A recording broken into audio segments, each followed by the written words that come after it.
ایک واقعہ حضرت سلیمان علیہ السلام کے دور کا ہے۔ حضرت سلیمان علیہ السلام آپ بہت بڑے بادشاہ بھی گزرے، اللہ کے پیغمبر، اور بادشاہت اللہ نے ایسی دی کہ تمام اشیاء پر اللہ نے غلبہ دیا، جانوروں پر بھی حکومت، انسانوں پر بھی حکومت، ہواؤں پر بھی حکومت، جنات پر بھی حکومت، درختوں پر حکومت، چرندوں پرند پر حکومت، اتنی اللہ نے طاقت دی حضرت سلیمان علیہ السلام۔ سمجھ رہے ہیں آپ کا دربار لگا ہوا ہے، اور آپ کا دربار کوئی ایسا ویسا دربار تو تھا نہیں، بہت عظیم الشان بڑا دربار، انسان بھی بیٹھے ہیں، جنات بھی بیٹھے ہیں، اور وہاں پر اللہ کی نوری مخلوق فرشتے بھی آیا کرتے تھے۔ حضرت سلیمان علیہ السلام کی بارگاہ ہے، ایک آدمی بیٹھا ہوا ہے، ایک انسان بیٹھا ہوا ہے۔ حضرت سلیمان علیہ السلام کے دربار کے اندر ایک آدمی بیٹھا ہے، اس نے دیکھا کہ ایک شخص ہے جو اس کی طرف بڑی غور سے دیکھ رہا ہے، گھور کے دیکھ رہا ہے۔ جب دربار ختم ہوا تو وہ انسان حضرت سلیمان علیہ السلام کے پاس آیا، کہنے لگا حضور اے اللہ کے پیغمبر، یہ جو ایک انسان بیٹھا تھا، ایک آدمی بیٹھا تھا آپ کے دربار میں، مجھے بڑے گھور کے دیکھ رہا تھا، میری طرف جو نگاہیں تھی اس کی بڑی عجیب سی نگاہیں تھی، میں سمجھ نہیں پایا کیوں مجھے ایسے دیکھ رہا ہے، بڑی نظریں جما کے دیکھ رہا تھا۔ اللہ کے پیغمبر نے فرمایا اے انسان سن لے، وہ جو تجھے دیکھ رہا تھا کوئی انسان نہیں تھا۔ اے پیغمبر خدا کون تھا؟ آپ نے فرمایا وہ تجھے دیکھنے والا کوئی انسان نہیں تھا، بلکہ وہ تو اللہ کا فرشتہ ملک الموت عزرائیل علیہ السلام تھے۔ فرمایا موت کا فرشتہ۔ اب یہ تو گھبرا گیا کہ پیغمبر خدا موت کے فرشتے نے مجھے دیکھا ہے، اللہ خیر فرمایا پتہ نہیں کیا ہوگا میرا۔ کہنے لگا حضور بس ایک معروضہ ہے آپ کی بارگاہ میں، مجھے ڈر لگنے لگا ہے، موت کا فرشتہ مجھے دیکھ رہا ہے۔ کہنے لگا اے اللہ کے پیغمبر میرا ایک کام کر دیجئے، میں یہاں پہ نہیں رکنا چاہتا، مجھے کسی دور دراز کے علاقے میں بھیج دیجئے۔ حضرت سلیمان علیہ السلام کی بارگاہ میں اس نے معروضہ پیش کیا، اے پیغمبر خدا مجھے دور دراز کے علاقے میں کہیں پہنچا دیجئے۔ حضرت سلیمان علیہ السلام نے ہوا کو حکم دے دیا، اے ہوائی سے اڑا کر لے کر جا، کہیں دور دراز پہنچا دے، کہیں بہت دور پہنچا دے۔ ہوا لے کر گئی، ہوا نے اسے لے جا کر بہت دور پہنچا دیا۔ اللہ اکبر، غور کرو میرے عزیزو، حضرت سلیمان علیہ السلام کی بارگاہ میں ایک دن جناب ملک الموت، موت کے فرشتے جناب عزرائیل علیہ السلام آئے۔ حضرت سلیمان نے فرمایا اے عزرائیل، ہمارے دربار کے اندر ایک انسان بیٹھا تھا، تم اسے بہت گھور کے دیکھ رہے تھے، اسے تم نے بہت گہری نظروں سے دیکھا ہے۔ حضرت ملک الموت عرض کرنے لگے اے پیغمبر خدا میں اس کو اس لیے دیکھ رہا تھا کہ اللہ کی جانب سے اس کی موت کا حکم آ گیا تھا، مجھے اس کی روح قبض کرنی تھی، اور مجھے جو وقت ملا تھا کہ اس وقت پر روح قبض ہوگی، میں سوچ رہا تھا دور دراز کے علاقے میں اس کی روح قبض ہونی ہے، اللہ کا حکم ہے، اور یہ ابھی تک یہاں بیٹھا ہے، وہاں پر نہیں پہنچا ہے، میں سوچ رہا تھا وہاں پر کیسے پہنچے گا، لیکن اے پیغمبر خدا جب اس کی موت کا وقت آیا اور میں اس جگہ پہ پہنچا جس جگہ کو اللہ نے مقرر کیا تھا اس کی موت کے لیے، میں جب اس دور دراز کے علاقے میں پہنچا، اس جگہ پر پہنچا تو میں نے کیا دیکھا کہ میرے پہنچنے سے پہلے وہ آدمی وہاں موجود تھا۔ دیکھیں موت آتی ہے، پہنچ جاتا ہے انسان اپنی جگہ پر، کوئی نہیں بچاتا پھر۔ تو سپر پاور اللہ ہے، جتنے کرتے ہیں نا لوگ یہ طاقت کا نشہ، دولت کا نشہ، اقتدار کا نشہ، منصب کا نشہ، جب موت آتی ہے نا پھر کوئی نہیں بچاتا۔ تو قرآن نے کیا کہا منہا خلقناکم، بے شک اللہ فرماتا ہے، اللہ کا اعلان ہے، اسی مٹی سے، اسی زمین سے، اسی مٹی سے اللہ نے پیدا کیا، وفیہا نعیدکم، اور اسی میں واپس ملا دیا جائے۔ موت کا فرشتہ آتا ہے، روح نکالتا ہے، اور بھائی تیری میری اوقات ہی کیا ہے، موت کا فرشتہ تو نبیوں کے پاس گیا، پیغمبروں کی بارگاہ میں، رسولوں کی بارگاہ میں، ولیوں کی بارگاہوں میں، سب کے پاس گیا یہ موت کا فرشتہ۔ حضرت ابراہیم علیہ السلام کی بارگاہ میں جب ملک الموت پہنچے، موت کا فرشتہ پہنچا، کہنے لگا اے پیغمبر خدا وقت آ گیا، وقت پورا ہو گیا، اے اللہ کے پیغمبر آپ کا وقت پورا ہوا، وصال کا وقت آ گیا، ظاہری طور پہ آپ کا پردہ ہونا ہے، اب آپ کی زندگی جو ظاہری زندگی ہے اس کے اختتام کا وقت آ گیا ہے۔ پیغمبر خدا جناب ابراہیم علیہ السلام نے فرمایا اے ملک الموت اللہ کی بارگاہ میں میرا پیغام پہنچا دے، اللہ کی بارگاہ میں جا کر کہہ دے اے مولا، ایک طرف تو تو نے مجھے اپنا خلیل کہا ہے، مجھے اپنا دوست کہا ہے، اور اللہ کا قرآن میں اعلان ہے واتخذ اللہ ابراہیم خلیلا، حضرت ابراہیم علیہ السلام فرماتے ہیں مولا تو نے تو مجھے اپنا دوست کہا، اے اللہ تو مجھے اپنا دوست بھی کہتا ہے، تو یا اللہ یہ بھی بتا دوست کیا کبھی دوست کو مارتا ہے؟ یار کبھی یار کو مارتا نہیں ہے، دوست کبھی دوست کو مارتا نہیں ہے۔ اللہ نے جواب میں فرمایا اے میرے دوست، اے میرے خلیل، اے ابراہیم سنو بات تو صحیح ہے، تم میرے دوست ہو، تم میرے خلیل ہو، تم کہتے ہو دوست دوست کو نہیں مارتا، یار یار کو نہیں مارتا، مگر اے پیغمبر خدا، اے میرے پیغمبر، اے میرے نبی، میں نے تمہیں رسالت دی، نبوت دی، میں نے تمہیں خلیل کا لقب دیا، تمہیں عزتوں کا تاج عطا کیا، مگر یہ بتاؤ ابراہیم اگر دوست دوست سے ملنا چاہے، اگر یار یار سے ملنا چاہے، یار کو ملنے کے لیے بلائے، ملاقات کا معاملہ ہو تو یار ملنے سے کبھی انکار بھی نہیں کرتا ہے۔ تو موت کا فرشتہ تو نبیوں کی بارگاہ میں پہنچا، حضرت ابراہیم علیہ السلام کی بارگاہ میں جب موت کا فرشتہ پہنچا نا، حضرت ابراہیم علیہ السلام نے فرمایا کہ میں نے تم سے یہ کہا تھا، ایک موقع آیا تھا کہ حضرت ابراہیم علیہ السلام نے فرمایا تھا ملک الموت سے کہ تم جب میری روح قبض کرنے آؤ تو مجھے پہلے خبر دینا، پہلے اطلاع دینا تاکہ میں خبردار ہو جاؤں، تیار ہو جاؤں۔ لیکن جب موت کا فرشتہ آ گیا، جب ملک الموت آ گئے، کہا پیغمبر خدا میں آ گیا، روح قبض کرنے آیا ہوں، تو اللہ کے پیغمبر نے فرمایا تیرا میرا تو وعدہ ہوا تھا، بات طے ہوئی تھی کہ آنے سے پہلے خبر بھیجو گے، آنے سے پہلے اطلاع دو گے۔ اللہ اکبر کہنے لگے ملک الموت اے پیغمبر خدا میں نے تو آپ کو خبر بھیجی ہے، یوں ہی نہیں آ گیا، 3 خبریں بھیجی، 3 بار اطلاع دی۔ حضرت ابراہیم نے فرمایا کون سی اطلاع؟ مجھے کوئی خبر نہیں ملی۔ کہنے لگے ملک الموت اے پیغمبر خدا 3 خبریں میں نے بھیجی، 3 بار میں نے پیغام بھیجا، 3 بار اطلاع دی، کب کب اطلاع دی؟ ملک الموت کہنے لگے اے پیغمبر خدا ہر آدمی کو 3 بار خبردار کرتا ہوں، 3 خبریں بھیجتا ہوں۔ پہلی خبر یہ ہوتی ہے جب وہ بچہ ہے، بچے سے بڑا ہو جاتا ہے، پہلی خبر کہ تو اب بچہ نہیں رہا، بڑا ہو گیا، اب زندگی کا سفر شروع ہو گیا، اب ہر دن تو اپنی موت کی طرف آگے بڑھ رہا ہے، یہ پہلی خبر ہے۔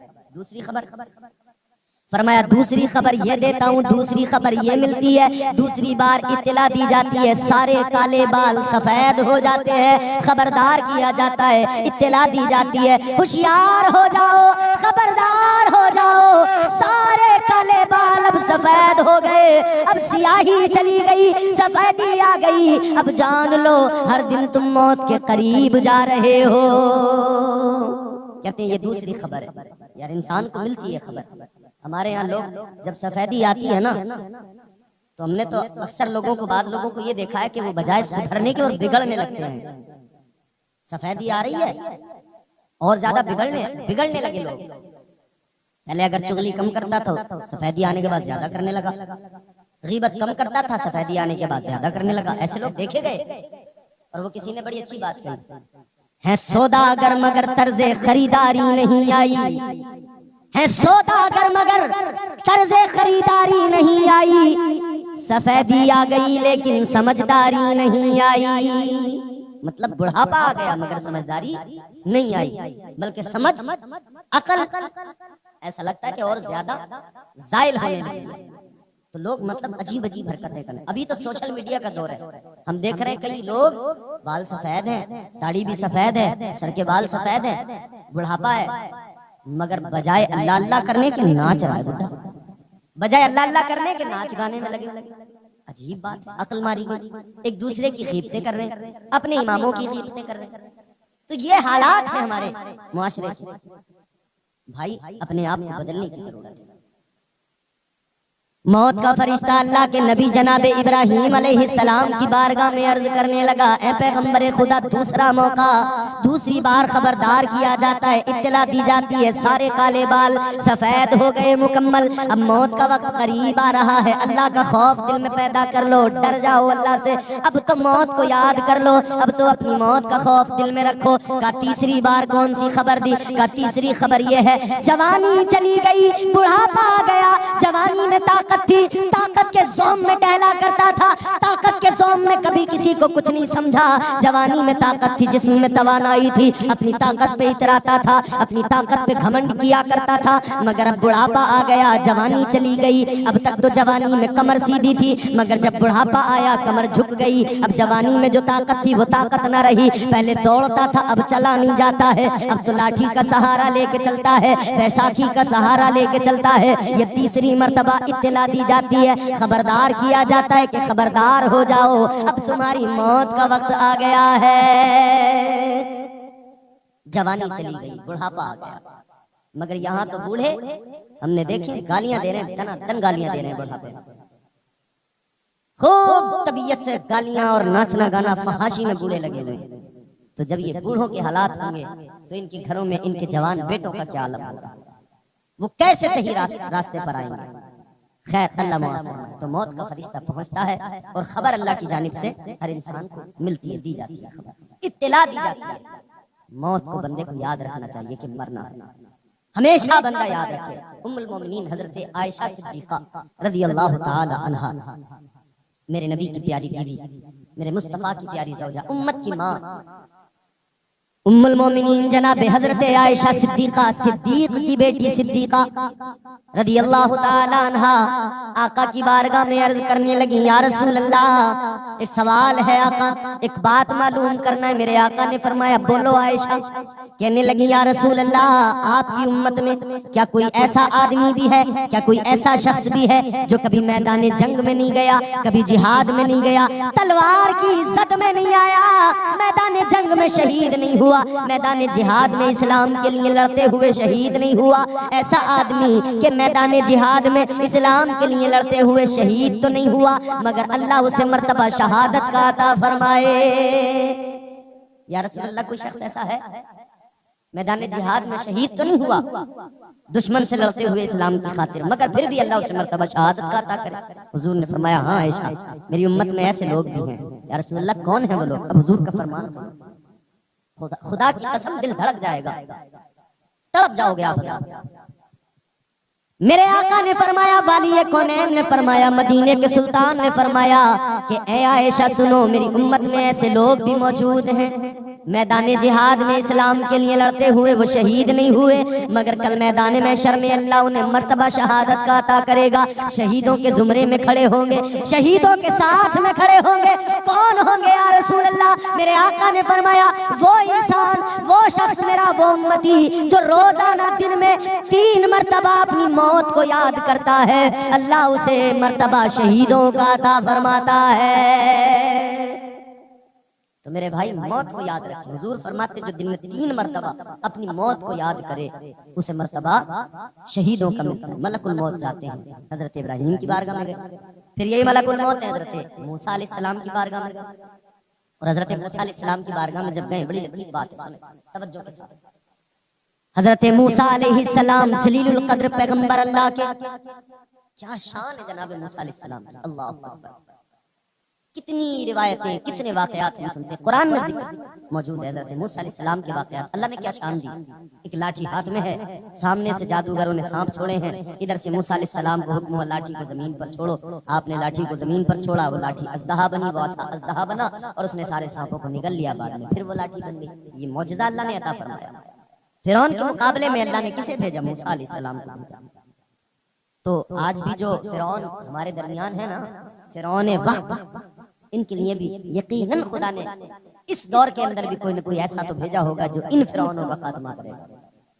اور کیا ہوا اس فرعون کا؟ دریا میں غرق ہوا، بڑی طاقت تھی مگر پھر بھی غرق ہوا نا۔ حضرت موسیٰ علیہ السلام کی بارگاہ میں موت کا فرشتہ آیا، بس آ کر کہا کہ اے پیغمبر خدا موت کا وقت آ گیا، آپ کی میں روح قبض کرنے آیا ہوں، آپ کو جلال آ گیا، غصہ آیا، جلال آیا، آپ نے ملک الموت کے منہ پہ تماچا مارا، ایسا تھپڑ مارا خدا کی قسم آنکھ نکل کر باہر آ گئی۔ ہاتھ پر آنکھ کو لیا، اللہ کی بارگاہ میں پہنچے، مولا کہاں بھیج دیا یا اللہ کس کے پاس بھیج دیا؟ اس نے تو مجھے تھپڑ مار دیا، آنکھ باہر نکال دی، مولا اے میرے پروردگار یہ آنکھ نکال دی۔ اللہ نے آنکھ کو اپنی قدرت سے درست کیا اور اللہ نے فرمایا جاؤ جاؤ میرے موسیٰ کے پاس جاؤ، جا کر کہو اے موسیٰ اے پیغمبر خدا کیا تم ابھی تم دنیا میں اور رہنا چاہتے ہو؟ اگر بات ایسی ہے تو ایک جانور بیل کی پشت پر ہاتھ رکھو، جتنے بال تمہارے ہاتھ کے نیچے آئیں گے تمہیں اللہ اتنے سالوں کی زندگی عطا فرمائے گا۔ حضرت موسیٰ کی بارگاہ میں پھر ملک الموت آئے، رب کا پیغام سنایا، آپ نے فرمایا کہ اللہ مجھے زندگی تو طویل دے دے گا مگر یہ بتاؤ جب وہ میری عمر بھی پوری ہو جائے گی پھر کیا ہوگا؟ ملک الموت کہنے لگے پھر میں آؤں گا، پھر روح قبض کروں گا۔ تو اللہ کے پیغمبر نے فرمایا کہ پھر بھی آنا ہے تو پھر ابھی اپنا کام کر لو۔ کہا کہ پھر بھی تو آنا ہی ہے نا تمہیں، وہ عمر بھی اگر پوری ہو جائے گی پھر بھی تم آؤ گے۔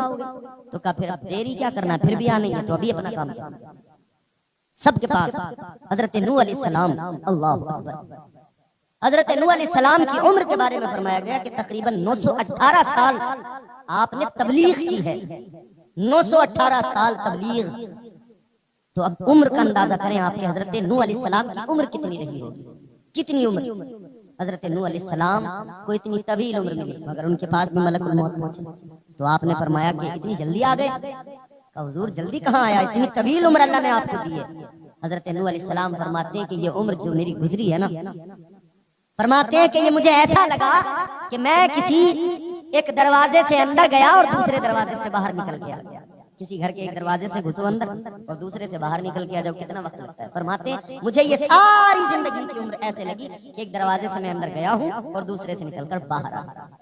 یہ ہے بھائی، تو وہ اتنی طویل عمر مگر پھر بھی موت کا فرشتہ آیا تو آپ نے کہا بڑی جلدی آ گئی۔ ہماری تو عمر کتنی ہو رہی ہے اب؟ ہمارے درمیان 50-60 سال، 70-80 سال بہت ہو گئی، 100 سال تو کوئی پہنچتا ہے، اتنی کم عمر ہے۔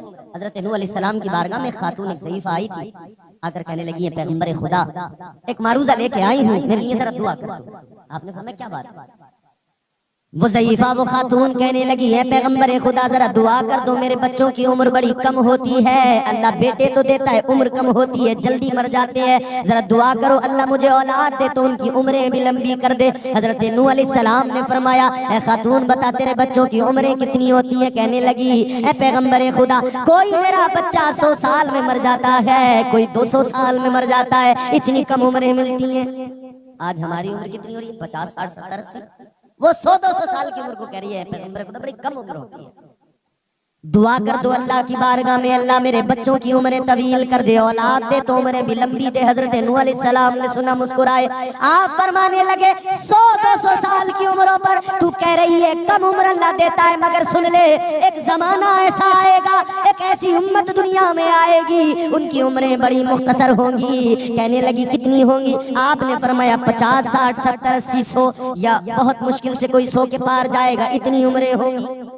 بڑی حیران ہوئی وہ سن کر، کہنے لگی پیغمبر خدا اتنی کم عمریں ہوں گی ان کی؟ کہاں اتنی کم؟ وہ عورت کہنے لگی جب اتنی کم ان کی عمریں ہوں گی، اتنی چھوٹی سی زندگی ملے گی تو وہ تو کچھ بھی نہیں کر پائیں گے زندگی میں، نہ گھر اچھے بنا پائیں گے نہ کچھ اور کر پائیں گے۔ حضرت نوح علیہ السلام نے اتنا سنا، فرمانے لگے اے خاتون سن لے ان لوگوں کو اللہ عمریں تو چھوٹی دے گا، زندگی ان کی بڑی مختصر ہوگی، مگر گھر وہ ایسے بنائیں گے کہ ان سے پہلے کسی نے بنائے نہیں ہوں گے، وہ عالی شان محل اور عمارتیں بنائیں گے کہ ان سے پہلے کسی نے نہیں بنائے ہوں گے۔ اس عورت نے جب سنا اسے بڑا تعجب ہوا، کہنے لگی اتنے کم عمر اور اتنی کم زندگی ہوگی مگر محل بنانے میں لگا دیں گے، گھر بنانے میں، دنیا بنانے میں۔ کہنے لگی ہے پیغمبر خدا اگر مجھے پتہ لگ جائے کہ میری عمر اتنی کم ہے، کہنے لگی اگر مجھے علم ہو جائے معلوم ہو جائے میری عمر اتنی کم ہے تو اے پیغمبر خدا میں کوئی دوسرا کام نہ کروں زندگی میں، بس ایک ہی کام کروں، عبادت کرتی رہوں اور اپنے رب کو راضی کرنے میں ساری زندگی گزار دوں، سجدوں میں ساری زندگی گزار دوں، رب کا قرب حاصل کرنے میں ساری زندگی گزار دوں۔ مگر ہم بے خبر ہیں، ہم بالکل بے فکر ہیں۔ اسی لیے تو قرآن نے کہا نا کہ انسان گھاٹے میں ہے، انسان خسارے میں۔ اللہ نے فرمایا قرآن میں، پوری ایک سورہ مبارکہ ہے، چھوٹی سی سورت ہے سورہ والعصر، کیا فرمایا اللہ نے؟ پروردگار عالم نے قرآن مجید میں فرمایا والعصر ان الانسان لفی خسر الا الذین آمنوا وعملوا الصالحات وتواصوا بالحق وتواصوا بالصبر. قرآن میں اللہ نے فرما دیا والعصر، زمانے کی قسم، وقت کی قسم، زمانے کی قسم. اللہ نے زمانے کی قسم اٹھائی اور آگے کیا فرمایا؟ ان الانسان لفی خسر، بے شک انسان گھاٹے میں ہے، نقصان میں ہے، خسارے میں. ہم سمجھتے ہیں کامیاب ہو گئے، گھر اچھا بنا لیا، ہم نے سمجھا ہم فائدے میں ہیں، بہت پیسہ کما لیا، زمینیں خرید لی، ہم سمجھتے ہیں ہم فائدے میں، مگر قرآن کہتا ہے گھاٹے میں ہے انسان. بلڈنگ ہم نے بنائی، ہم نے سمجھا ہم فائدے میں ہیں، ہم نے بڑا کام کر لیا، ہم منافع کا سودا کر بیٹھے، لیکن قرآن کہتا ہے گھاٹے میں ہے انسان. زمینیں خریدی، ہم نے کہا فائدے میں، قرآن نے کہا نقصان میں ہے. ہم نے دنیا سواری، سب کچھ کیا، ہم نے بڑے بڑے عالی شان محل بنائے، کاروبار بڑے عمدہ کر لیے، قرآن نے کہا گھاٹے میں ہے. اے مولا ماجرا کیا ہے؟ ہم سمجھ رہے ہیں ہم فائدے میں ہیں، ہم سمجھ رہے ہیں ہم کامیاب ہیں، مگر قرآن کہہ رہا ہے گھاٹے میں ہے انسان. تو یا اللہ فائدے میں انسان کب ہوتا ہے؟ کون فائدے میں ہوتا ہے؟ تو اللہ کا قرآن کہتا ہے الا الذین آمنوا، فائدے میں وہ ہے جو اللہ اور اس کے رسول پر ایمان لے آیا. پہلا وہ فائدے میں جو ایمان لایا. تو اب پتہ لگ گیا نا، یہ اڈانی امبانی چاہے جتنا کاروبار پھیلا لیں، جتنا چاہے، یہ ایلن مسک چاند پر کیوں نہ چلے جائیں، وہاں پہ جا کے پلاٹنگ کیوں نہ کر لیں، وہاں زمینیں کیوں نہ بیچ لیں، سب کچھ کر لیں، مگر فائدے میں ہرگز نہیں ہے، گھاٹے میں، نقصان میں. قرآن نے کہا نقصان میں ہے. کون ہے فائدے میں؟ وہ جو ایمان لایا. خوش نصیب ہیں ہم اور آپ کہ ہم اللہ اس کے رسول پر ایمان رکھتے ہیں. فائدے میں وہ جو ایمان لایا. تو یہ پہلا وہ فائدے مند انسان جو ایمان لایا. مگر یہیں پر بات ختم نہیں ہوتی. ایمان کیا ہے؟ ایمان ایک خالی زمین، ایک خالی پلاٹ کی طرح ہے جس پر کچھ بنا ہوا نہیں ہے. ایمان ایک خالی پلاٹ کی طرح ہے، خالی زمین کی طرح. تو وہ انسان جس کے پاس میں ایمان کی دولت تو ہے، مگر یہ ایمان خالی زمین کی طرح ہے، خالی پلاٹ کی طرح، اس پر مکان کوئی نہیں بنا، بلڈنگ کوئی نہیں بنی، عمارت کوئی نہیں بنی. تو اب دوسرا فائدے والا انسان وہ کہ ایمان کی زمین تو مل گئی، اب اس پر وہ بلڈنگ بھی تیار کرے، اس پر وہ عمارت بھی تیار کرے. کون سی عمارت؟ فرمایا گیا وَعَمِلُوا الصَّالِحَاتِ، اعمال صالحہ کی عمارت تیار کرنے والا فائدے میں ہے. جس نے نیک عمل کیے، ایمان کی زمین پر اعمال صالحہ کی بلڈنگ بنائی، نماز روزہ تقوی و طہارت کو اختیار کیا، سجدوں کو اختیار کیا، رب کا قرب حاصل کیا، ایمان کی زمین پر عمل کی بلڈنگ بنا لی، عمل کی عمارت تیار کر لی، وہ انسان فائدے میں ہے. یہ ہے فائدہ، یہ فائدے کی بات ہے، اور باقی سب نقصان کے معاملات ہیں. تو قرآن نے کیا کہا؟ بے شک انسان گھاٹے میں ہے، نقصان میں ہے، خسارے میں ہے. یہاں لوگ کاروبار کر کے سمجھ رہے ہیں بہت فائدے میں ہیں، بہت کما لیا، بہت ترقی کر لی، زمینیں خرید لی، مگر یہ کوئی فائدہ نہیں ہے میرے